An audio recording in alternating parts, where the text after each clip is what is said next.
Okay, so now that we know how to simplify these rational expressions, let's look at multiplying.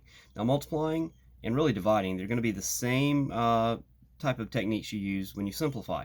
You've got these two fractions that are multiplied together, but we're trying to simplify this as much as possible. So what we have to do is we factor every numerator and every denominator from each of these fractions. Okay, then we can put all the factors together, and then we can divide out any factors that match in the numerator and denominator. So we start right here, the first fraction, and this should be familiar. X squared minus 25 is the difference of two squares. Factors into x plus 5 times x minus 5.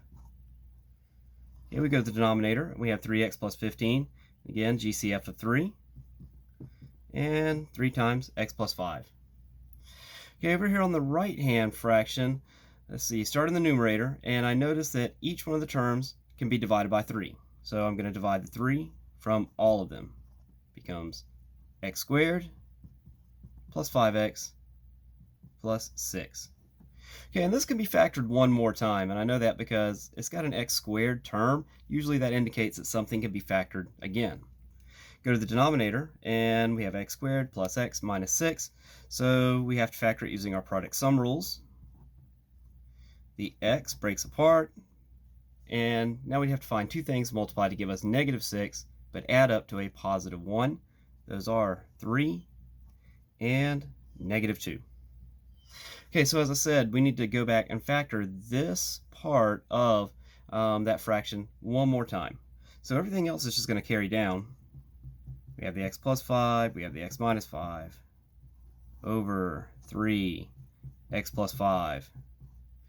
And we have our denominator, which was x plus 3, x minus 2.